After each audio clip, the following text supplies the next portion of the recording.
তা আমরা একটা গভীর সংকটের মধ্যে নিমজ্জিত।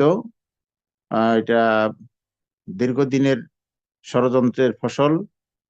মাদ্রাসা শিক্ষাকে ধ্বংস করার জন্য, মাদ্রাসা শিক্ষা তথা আহ ইসলামী শিক্ষা ইসলামী শিক্ষা ধ্বংস করার জন্য একটা মানে জাতীয় এবং আন্তর্জাতিক চক্রান্তর শিকার হয়েছি আমরা জাতিগতভাবে।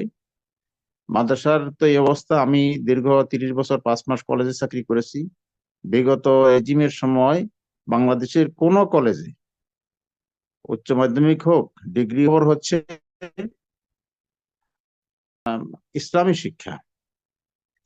শিক্ষা ধ্বংস করার জন্য একটা মানে জাতীয় এবং আন্তর্জাতিক চক্রান্তর শিকার হয়েছি আমরা জাতিগতভাবে।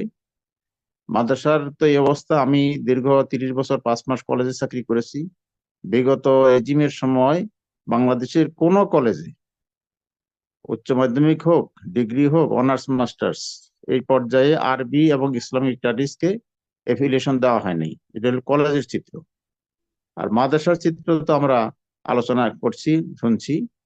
সেটি হচ্ছে যে এটি গোড়া কেটে দেওয়ার ব্যবস্থা করা হয়েছে।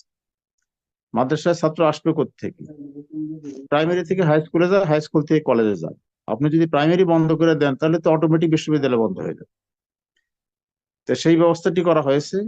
এই দেশে একই সাথে ইবতেদায়ী মাদ্রাসা ছিল, এবং প্রাইমারি স্কুল বেসরকারি ছিল, সরকারি তো ছিলই।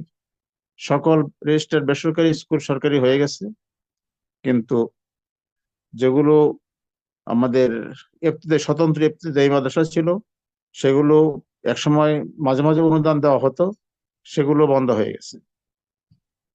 তো শিক্ষক তো মানে যদি বেতন না পান তাহলে পড়াবেন কি? এভাবে অনেকগুলো বন্ধ হয়ে গেছে। আর সেটা বঞ্চনার ইতিহাস আমরা সবই জানি। আল্লাহ রহমত, এখন আমরা যে পর্যায়ে আছি, এখন সময় এসেছে যে এটার পুনরুদ্ধার করা। যেটি মানে মাটির সাথে মিশিয়ে দেওয়া হয়েছে সেটা এখান থেকে আবার উদ্ধার করা। এটা আমাদের যে যেখানে আছে, যে পর্যায়ে আছি, সকলের আওয়াজ তোলা উচিত। আহ এ ব্যাপারে আমাদের পজিটিভ খবর হচ্ছে যে আমাদের বর্তমান কারিগরি